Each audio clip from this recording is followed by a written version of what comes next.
All right, everyone, welcome to Watkins Glen International. We are now joined by Joey Logano, driver of the number 22 Team Penske Ford. If you have a question for Joey, please raise your hand. We will get a wireless microphone to you. Who would like to start us off? All right, we'll start with Chris, and then we'll go to Bob, and then Holly. Chris Knight, catchruns.com. Did you sleep easy this week?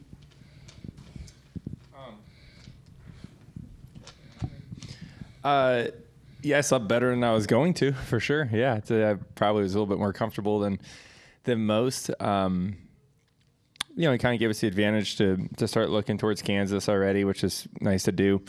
But we still were looking at some Watkins Glen stuff. I mean, there's still playoff points to grab in the next 2 weeks, so we'll hit the next two as hard as we can and try to get stage wins and race wins. Right? I mean, it's still pretty valuable, right? I mean, just like any regular season race, it's just as valuable as it was then. Extended practice tomorrow, will that be beneficial for you and the team this weekend? I mean, it is. It's just as beneficial for the rest of the team or the rest of the teams out there, though. So you don't gain an advantage. But I think these days, I mean, anytime you can make more laps, it's just kind of nice, right? Like you just don't, as a race car driver these days, you don't get to make many laps anymore. So it'd be more, just add a little bit of fun. And, this isn't the most technical road course that we have, just because there's not a whole bunch of corners really compared to some of the others. But, I mean, I think you're still making some laps and having the opportunity to work on your car a little bit. I mean, you still don't get to change much to your car like the old days, but you still have the opportunity to at least think about things in between those 20-minute practices. Okay, we'll go to Bob next, and then to Holly. Bob Hockers, Fox Sports. Do you hope the Xfinity race gives you a better idea of the changes to the track, and/or are you worried that the cars are so different that what you can do in the Xfinity car, you're not going to be able to do in the Cup car? My thoughts are, my thoughts were to try to get more seat time for Cup because the track changed. But the things the questions that everyone has is what are the rumble strips like off of one in the carousel, and is that still going to be in play or not? So at least I'll know a little bit before everybody else. Not that we can change anything to the cars or really combat that, but we can at least have a little bit more experience of that piece during the race. I mean, the cars are very different from each other more than ever, but I'd say if an Xfinity car can go over the rumble strips, the next-gen Cup car definitely will with the wider tire. So we'll kind of wait and see how that looks. So one step at a time, and then obviously the bus stop at the different curbs. But the cars are going to be way different through there, so it's kind of harder to say. Yep. Hi, Joey. Holly Kane with the NASCAR Wire Service.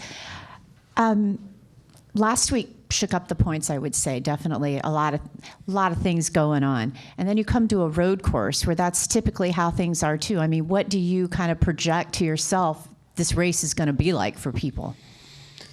Yeah, I mean, it's interesting these days. Like, the road courses don't shuffle up the running order a whole bunch compared to what you see every other track. Like, it seems like it's the same teams that run good almost everywhere these days, with an exception of a couple, right? There might be two or three that are a little bit different than others. But for the most part, it seems like, if you run 10th to 15th, you're on 10th to 15th here too. Like, it's kind of weird how, at least at Watkins Glen, it seems like that.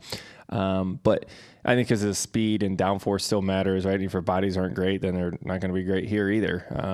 And you're going so fast. But, the points will, I mean, anytime the points are so close, right? You go into the first race of any round, things are going to shuffle up because the points are so close, and you have a couple guys with issues like they did last week in Atlanta. It's going to change stuff up quickly, and we'll be saying the same thing when we leave Watkins Glen. Like, wow, man, there's going to be a crazy storyline, and the points battle going into Bristol will definitely be tight. Right? I mean, no matter what, it's going to be tight. So it's just not enough races to create distance. And the other thing I wanted to ask you is the three races are all so different and so potentially dramatic. Atlanta for what it is, and then a road course, and then certainly Bristol.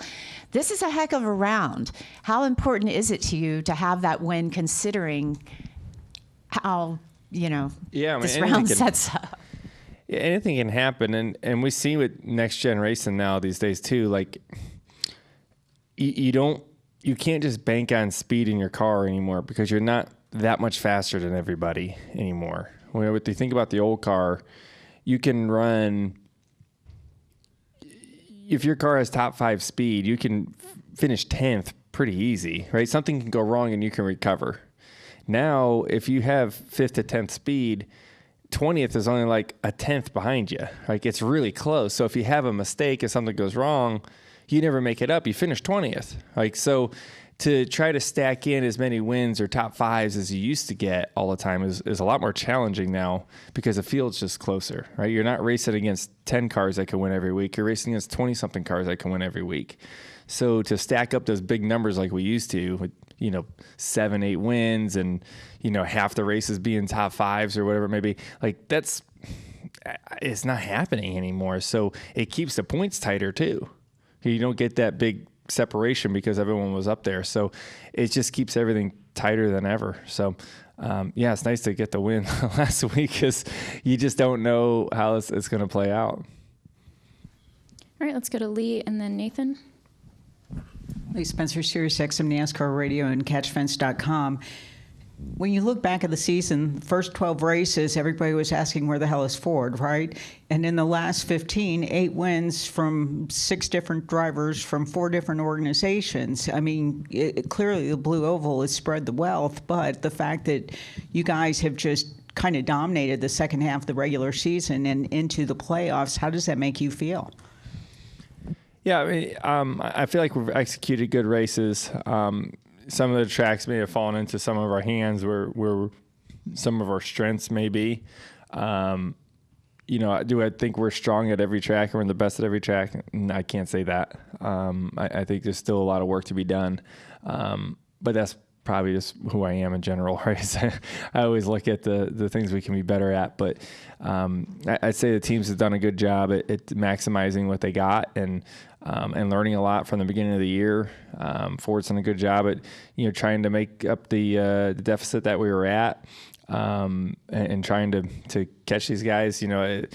There's a lot of different factors that goes into all of that. A lot. A lot into sport as well, and it's how things change around and the cycle and the flow and the momentum and all those type of things. But I'm glad to see that we seem to be on the right track right now. But there's still a long ways to go in this season for sure. Was there ever a moment of panic? Yeah. The panic set in, I think, within the first 8 weeks. The panic set in. Over the off season, new car and all the numbers look great. But then when you get on the racetrack and the numbers don't translate, right? There's a lot of different variables on the reasons why that is, and learning that we got a lot of work to do. Like this isn't everything it was cracked up to be. There's a lot to do here, and I think everyone's done a good job at one, accepting that, and 2, going to work to fix it. And everyone's done a good job at moving the needle and getting us closer. Yep, thanks. Let's go to Nathan. Nathan Solomon, Speed Sport. Joey, what are you expecting with the new tire this weekend? Goodyear said 3 seconds of fall off over a run, so are you expecting it to be about 3 seconds of fall off? And how do you think that'll affect maybe short pitting before the stage breaks? Yeah, possibly. It's hard to say what the tire fall off is going to be.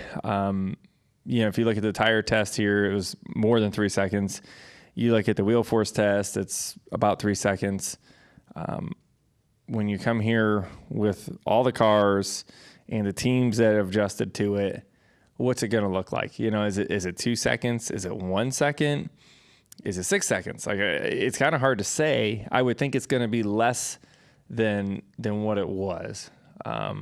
Just going off of experience of what I kind of predict, but it's just going to be, which is still a lot more than what we used to have. So I think that's exciting, and it will adjust the strategy kind of depending on what we see for fall off tomorrow in practice. It's too hard to call the race right now and saying that this is going to be the fastest way to run the race, but we'll see. That 3 seconds of fall off, that's kind of back to old Sonoma numbers, 3-4 seconds of fall off. So, that's great. I think that's fun. It's it'll be exciting to see who's kind of got the fall off and who doesn't, and comers and goers, and the strategy of it. It won't just be about fuel mileage like it was, last year, or would have been this year if we didn't have any fall off. So it definitely adds another layer to the race. Let's go to Ryan in the back and then Dustin. Joey, Ryan Campbell from WNY-TV. Your last couple of finishes here have been pretty solid. What's it going to take to carry your momentum into a track like Watkins Glen now that WGI is in the playoffs? Yeah, we've been okay here. Like you said, we've been decent with top 10s, but we haven't won here since I think it's 15. So it's been a while since we've been in victory lane here. I'd like to change that. So this would be a great weekend to try that, right? I can be aggressive. We talked about it earlier about getting a win last weekend and how, there's only something to gain. There's nothing to lose. So you can be more aggressive behind the wheel with, how you just drive the car, right?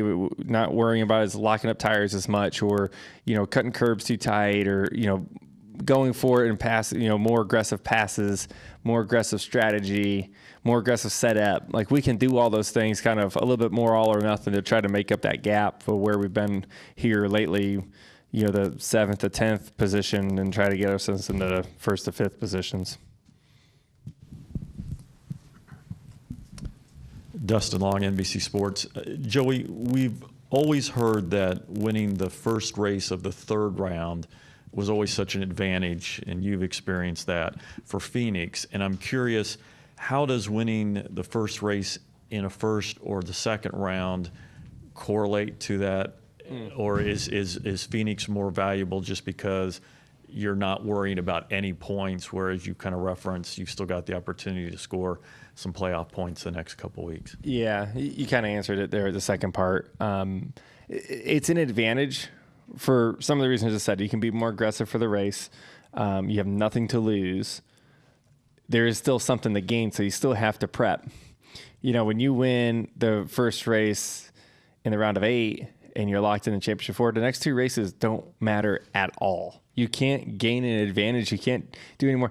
So you don't even look at anything else. It's just like you go through the motions. You're at the racetrack. You run the race. You're there. You try still, but 80% of your effort is already towards Phoenix. It's just like, oh, well, what do we want to do, for this race real quick, just to get by, like it's funny how just your focus can just be all the way, this couple weeks ahead, which that's the advantage you earn by winning that. So you have to take advantage of that opportunity. Whereas right now, winning the first race in the first round, I mean, like I said last week, it was a long ways to go. It helps some, but it's not like game changing by no means, I don't believe. You referenced just how close things are in the sport with the different teams and everything. I don't know how much you could help a teammate in years past in the playoffs, because I know you're still looking out for number one.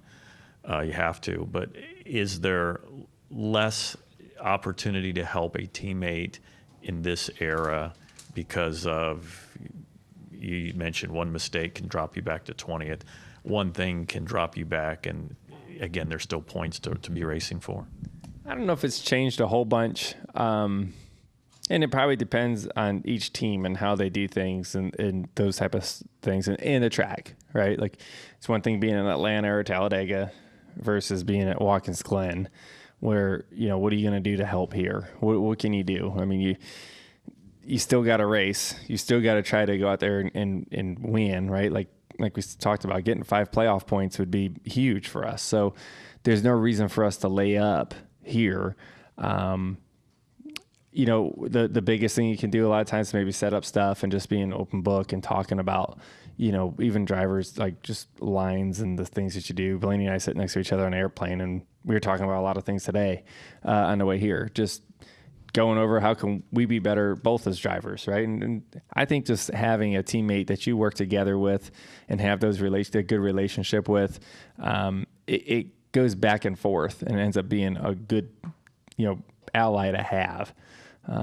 What you don't want is a teammate where it's just one-sided, right? Where you just give all the time and you don't ever get anything in return. Well, what happens eventually? You're just going to stop giving because you're not getting anything back. But I feel like at Team Penske, it's not like that at all. I feel like we do a really good job at working together. We showed that last week, how well we all work together. So how does Ryan push you, or even Austin? I would suspect Ryan probably a little bit more so because of his experience and greater success. But I'm sure there's a lot of give and take, like you referenced on the plane, as opposed to some other with a younger driver. Yeah, I don't know if push is the right word. I think we work together. I mean, what we do to push each other is honestly is just lap time on the racetrack, right? Like who's faster. I mean, there is still competition there between us, right? Like you still want to be the fastest one. But we've realized from years ago, and honestly, I gotta give a lot of credit to Brad because I think he kind of did a good job at helping start this theory of rather finish second to your teammate than beat him and finish 19th, right? Like it's having that in your head is pretty key. So I think that's just kind of continued over the years, and when you have a teammate long enough, it goes both ways, back and forth enough to where you understand, okay, he's going to help me back too. I can trust him, and he goes back and forth. Yep. Let's go next to Tino. Hey Joey, Tino Patino with Sports Wrap here. So with the win last week, you now have 6 more victories in even years than odd since 2018. And you've also made the championship for each even year since 2014. Is that something you've noticed, the even year success? And is there something you can point to, say, oh, that's why I do better in even years than odd? I've been told that a lot here recently. To be honest with you, I don't know what it is. I don't know. Even's good though. I don't know. I don't know why it ends up being like that. I'd really like to just win a lot every year. It's really the goal. But I don't know. I promise you I don't get comfortable and just lay up the next year and then I get mad and go hard again and win and then get comfortable and lay up and then go hard again. Like it's just happens. I don't know. If I can fix the odd year thing, I would. I just don't know what it is. Doesn't make you look forward to next year too much, does it? Maybe we'll break the trend next year. We'll come back to Holly for a follow-up. Kind of along those lines, Joey. Do you start feeling pretty confident in your championship chances when you come out and win the first playoff? I don't know how you would characterize your season up to that point, but certainly how does this change kind of your vigor in terms of going forward when you come right out and win that? Oh, we've been here before where we've not had the best regular season and then the playoffs start and you're like, oh, where'd all that come from? Like it happens a lot. So I'd say we've always felt pretty confident that we can go win the championship on any year, no matter how you get into playoffs, right? And you hear a lot of drivers say, you just got to stay in it, right? Survive in advance. That's what they all say. That's important to keep in mind, because if you can survive long enough, and we talked about how close the field is these days, you have a couple good races and boom, you're in the next round. You have another good race or you win one, and the next thing you know, you're in a championship 4. And you're like, oh, you got a shot to win this whole thing. So it doesn't take much to go from mediocre kind of going through the regular season to being a threat to win the championship. It's the smallest little details. So, to ever think you're out of it is kind of crazy to think. Even with not having the most playoff points or having the most wins on the season, whatever it may be, you're never really out of this thing until you're out. Then you're out. You can quote that. We'll come back to Bob. Bob Pockris, Fox Sports. I wanted to follow up on the stuff about like whether how much these races matter to you. Sometimes some drivers say, well, if you eventually get eliminated, then you can finish anywhere from 5th to 16th in the points. So the points in the race matter, by a spot or two potentially in the standings. I'm curious, does that matter? Like, does it matter to you whether you finish 9th, 10th, 11th, 12th in points? It's usually that's the mindset when you get knocked out. Like the immediate moment when you get knocked out, it's okay. How do we finish 5th in points? Right? Like how do we get to that? But when you're still in the playoffs, it's just how do we win the championship? That's all that matters. It's about winning. You don't remember the years where you finished 7th or 8th in points or 10th or 12th. Like, it just goes away. Like, you just don't, just whatever. Now, there's a financial impact that does matter. But at this point of the season, in the playoffs, it's really about how do we look at it at the end of the day, saying position in the 22 in victory lane in Phoenix, right? That's really what matters right now. Joey, thanks so much for stopping in, and good luck this weekend. Alrighty. Thanks, guys.